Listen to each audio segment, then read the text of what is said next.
Earth appears. See, geography means study of various geoforms. Geo means earth. Geo means earth.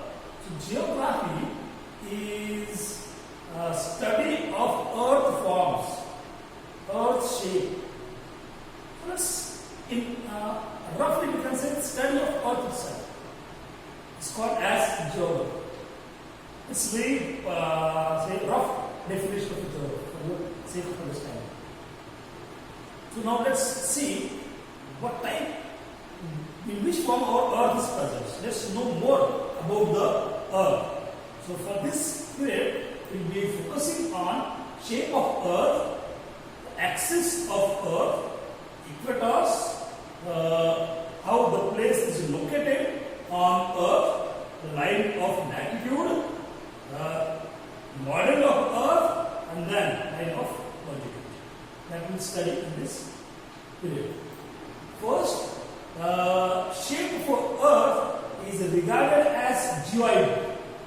So this geoid means a shape that's like the of earth.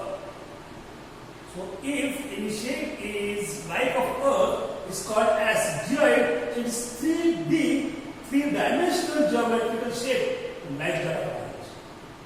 So that's how our earth appears. So it's, say, on the top it's slightly compressed. It is slightly compressed on the tops, and in the center it bulges. And this shape, the shape that is resembling to the shape of earth, is called as geoid. You see, in on satellite images you must have seen earth like this. It is for the sake of our understanding.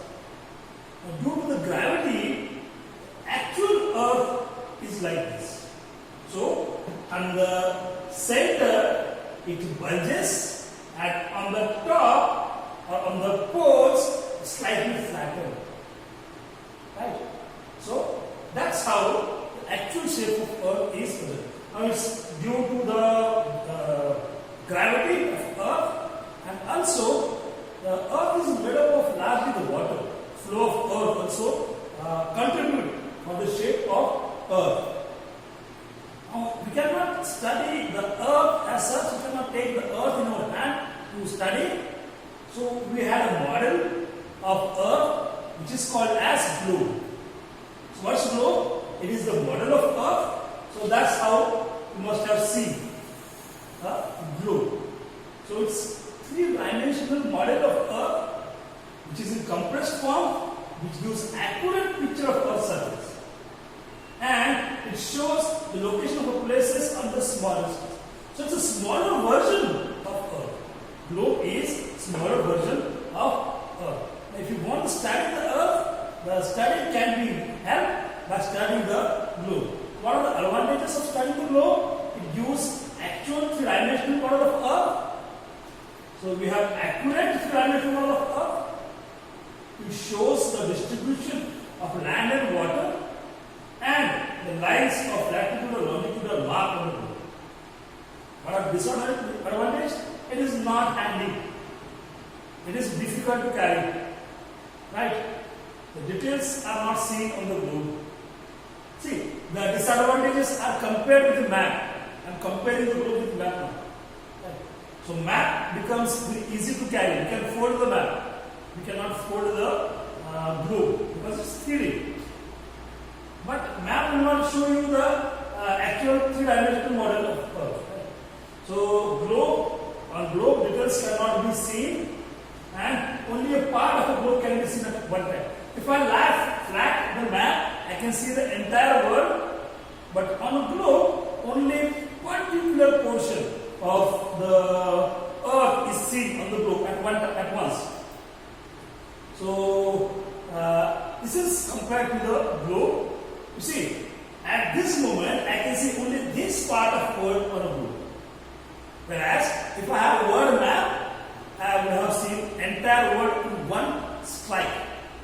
That's what I was trying to convey last night. Now axis is an imaginary straight line that runs through the pole. So it's imaginary line that runs through the pole, and around this line the earth revolves. The earth rotates. So imaginary line around which earth rotates is called as axis. And the line passes through the poles. So, are you clear about axis? Axis is imaginary line that runs from south pole to north pole, and around which the earth rotates. Now, equator, again equator is an imaginary line around the middle of the earth. So, axis was from south pole to north pole, right? And equator is from the middle of the earth. Again, these are the imaginary lines. So, equator is imaginary line that runs from the middle of the earth. What the equator does? Equator divides earth into two parts. Those are called as hemispheres. The hemispheres of earth refer to any division of earth into two hemispheres. The equator divides earth into two sections, and those two sections are called as hemispheres. The section of earth is present in the north of the equator is called as northern hemisphere, and the section of earth is present in the south of the equator is called as southern hemisphere. But let me tell you an interesting fact. Most of the living world is present in the northern hemisphere, and very less living world is present in the southern hemisphere, because on southern hemisphere we have lots of water present. And on northern hemisphere, we have plenty of land present. That's why northern hemisphere is also called as biosphere, and southern hemisphere is called as hydrosphere.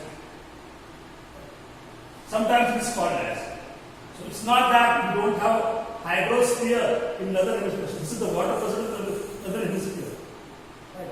It's not that we don't have biosphere in the southern hemisphere. This is the land that can be present in the southern hemisphere. So life is present on the land. Life is present in the ocean also, no doubt. But the thing is, more life is present on the northern hemisphere, and more water is present on the southern hemisphere. And what forms northern and southern hemisphere? The center imaginary line, which is called as equator. Now, how do we locate the place? Earth is a giant ball, right? So, if you want to describe a point on the earth, how do you describe? Just take example of the in the next slide, you will see the example. So, to locate a point on earth, there is a system of lines that are placed on earth. These lines are the imaginary lines that are placed on earth, and those lines are called as latitude and longitude. So, the lines of latitude run in east-west direction. So, from the north to south, and longitude from north to south, and allow us to say where we are, east or west. We will see both of them in the next video. Now, latitude is the line that runs parallel to the equator. So, these lines which run parallel to the equator are called as latitude, and latitude is actually distance from the equator of the particular line. So distance in the degree from north or south of the equator. Here we have latitude, which is equator. We regard that as a zero latitude, and as we go away from the equator, it will be on the north side or south side, we will increase the number of lines. So the last line will be 90 degree. Right? So the last line will be 90 degree. So we will be having 90 north, 90 south. So there are 180 lines present in the form of latitude. So those 180 lines are placed. Central line, that's equator, is called as zero latitude, and the farthest lines are called as 90. On north is 90 north, and on south is 90 south. Now longitude, these are the lines which are used to locate the position in east and west direction. The cartographers mean the people who study the map, design the map, use the lines of longitude, which are also called as meridian. So longitude is the distance in the degree from east or west of the prime meridian. So this is regarded as prime meridian. So prime meridian is the zero meridian, and other longitudes are designated away from them. So there are 180 longitudes present, but the central meridian line is regarded as the 0 degree. Now let's have the example in this slide. If I want to locate Madrid, so if I ask you, tell me the location of Madrid. So you will say, sir, it's the capital of Spain. This is the Spain, and the Madrid is capital of Spain. Actually, where exactly is it located? It is located somewhere in the middle of the country. Tell me the exact location. So I will write this geological location, which read as 40 degree 26 second north, 3 degree 42 minutes on the west. So that's how the geographic location of a particular point is given. So what's this degree, what's this millimeter, what's the second? We'll see, we'll have a separate presentation for that. We'll have separate period for that. But see, this line forms a square, a grid, right? And that grid gives you specific position.